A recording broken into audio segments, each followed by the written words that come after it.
Now I want to get into one of the biggest stories in the NFL right now, and that is the return of Philip Rivers. That's right, Philip Rivers, one of the Unks. Well, he's a grandfather, right? It looks like he's coming back, and it looks like he could potentially start on Sunday for the Indianapolis Colts. Now you're saying, wait, what happened here? How did we get to this? Well, on Sunday the Colts were taking on the Jaguars, and early in that game, and weather was terrible. Daniel Jones, who's had a very good year for the Colts, went down early in that game, and already playing with a broken leg, he ends up rupturing his Achilles. So he goes down. They replace him with Riley Leonard, and Riley Leonard is now banged up. So I think the only other quarterback they have is Brett Rippon.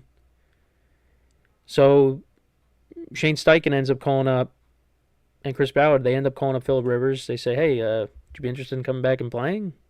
And they worked him out. And he's like, yeah, I want to play. So Philip Rivers is now on the team and could potentially start on Sunday. So how about that? But before that, let's go back to Daniel Jones for a second. It's horrible what happened to Daniel Jones and how he was treated last year with the Giants. How that all went down, and just the injuries that he's dealt with over his career. And then he finally gets a fresh start. And he gets the team off to a great start. They're at one point the 1 seed in the AFC. Playing good football. And then all of a sudden, the injury bug rears its ugly head again. And now he's going to be out for the season. And who knows what's going to happen after this. Could this be his last chance? And you could tell. He knew right away, and he's slamming his helmet on the ground when all the trainers and the coaches are around him to help him get off the field. And he shows his toughness because he just walks it off. He walks off. Well, not walks it off, but walks off. Doesn't need a cart or anything. He's walking to the locker room with a broken leg and a ruptured Achilles. And then he's back out there supporting his teammates. So, if you don't think Daniel Jones is tough, well, I don't know what you need to see to believe that, because he shows you how tough he is. But yeah, it's unfortunate. And look, we'll get into it in a second. Rivers, and now you call up a 44-year-old quarterback and ask him to help save your season. The Colts season has gotten derailed. And you go and you trade first-round picks for Sauce Gardner. He ends up getting hurt. Now Daniel Jones gets hurt. Colts went all in. And now it's kind of blown up in their face. And right now they're on the outside looking in.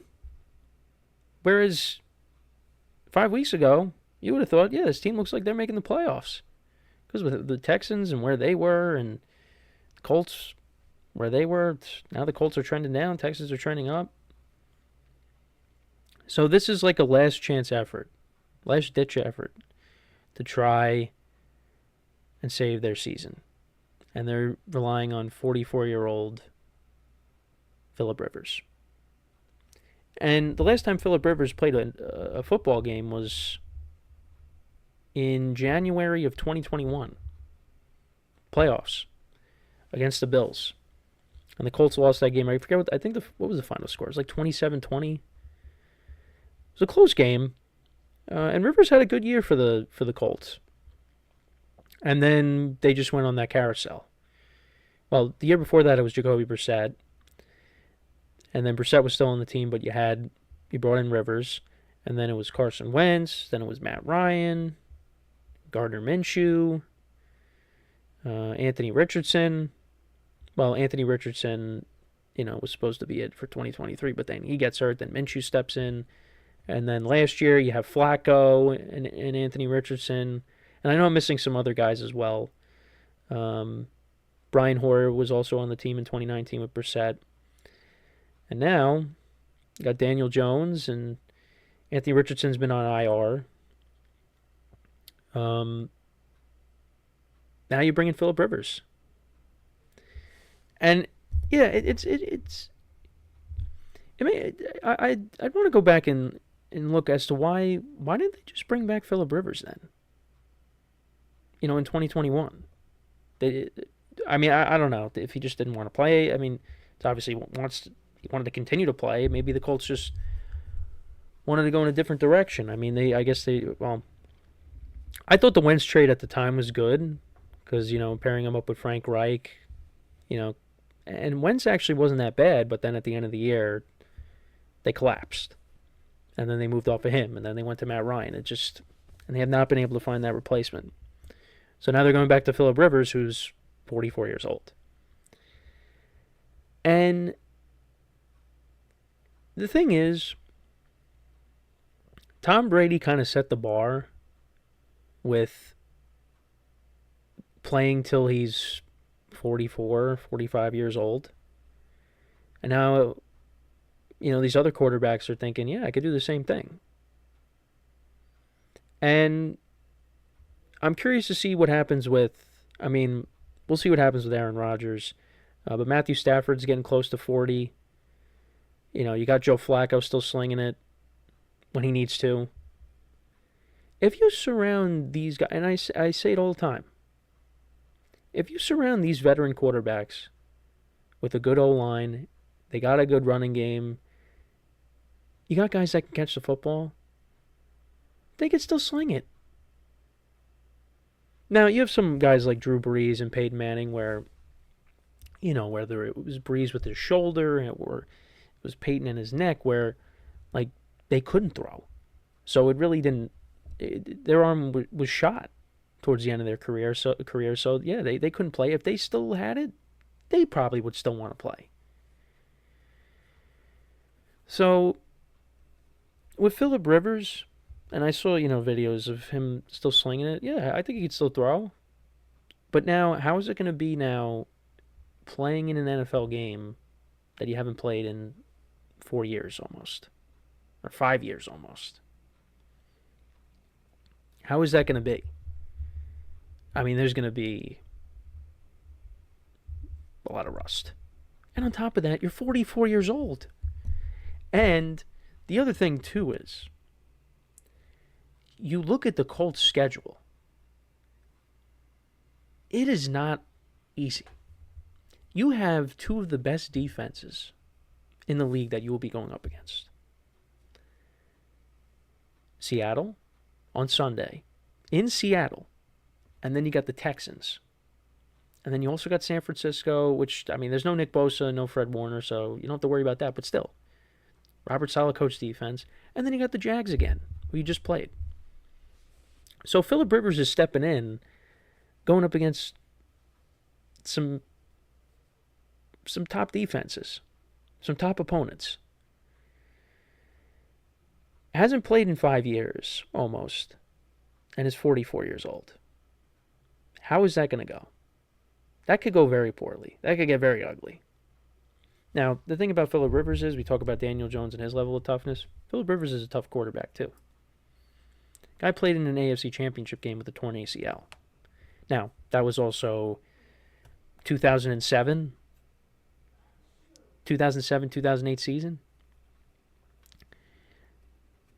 But he did do that. And I do think that this is one of those situations where you have one of these older quarterbacks step in. It's not the worst thing because he has a good offensive line. He has Jonathan Taylor, and he has a security blanket in Tyler Warren. They're going to become best friends. Now, it's not confirmed that he's starting, but I would like to think he is going to start. Tyler Warren's going to become a security blanket, and you have a trio of wide receivers that can create separation and get open. He's familiar with the system. He's played with Jonathan Taylor. He's played with Michael Pittman. So, because I think he said in his press conferences about 14 teammates that were there when he was on the team. So this is a good situation for Phillip Rivers to step in. And it sounds crazy saying this, but it's really not. I mean, look at Joe Flacco. Joe Flacco was on his couch. The Browns call him up. He signs, and then what happens? They go on a magic carpet ride to the playoffs.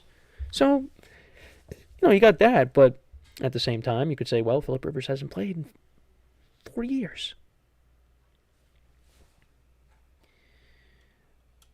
But I want to see how this plays out. I really want to see Rivers start and see what he can do. But he's going up against a really good defense. So it's not the best. And I saw a post, like, imagine the AFC Championship game is somehow Aaron Rodgers versus Phillip Rivers. Yeah, that would be quite something. But it's not going to happen. I really hope that Rivers plays on Sunday, and I hope the Colts somehow find a way to make the playoffs. Because that would be, I mean, that honestly would dethrone Joe Flacco's run with the Browns. It just would. Because Phillip Rivers comes back after being out for 4 years, and he retired. He signed a one-day contract to retire with the Chargers, and now he's playing. He's on a team. And then all of a sudden, like, if he goes out there and he plays well in these final 4 games and the Colts make the playoffs, does he think, like, I can still play. Maybe I'll be a backup next year. I don't know. I don't think so, but if it goes well and he plays decent, I mean, he'd probably think about it. But yeah, so we have another quarterback from the golden era, the 2010s, coming back. You think Brady wants to come back? I mean, Brady is too involved in media and ownership. It's yeah, but who knows? Because he's still throwing, and obviously Rivers, is still not in the best shape, but he's in good enough shape where he's like, yeah, I'll play. Why not? It's going to be interesting. So it looks like, because I was kind of, I thought it'd be cool if there was a scenario where Rivers, Eli, and Big Ben all got into the Hall of Fame together because they all got drafted the same year, and if they all went into the Hall of Fame at the same time, I thought that'd be pretty cool, but I don't think that's going to happen now, with Rivers now coming back and potentially playing on Sunday. So, yeah, Phillip Rivers on the Colts with Daniel Jones being out. Let's see how it goes. But he's going up against a defense that can get after you, create turnovers. Seahawks are one of the best defenses in the league. Top three. I mean, right? It's got to be the Broncos, the Texans, and the Seahawks as the top 3 defenses, right? And then obviously you have the Rams, and who else am I missing? The Packers. We'll see what happens. But Phillip Rivers back with the Colts.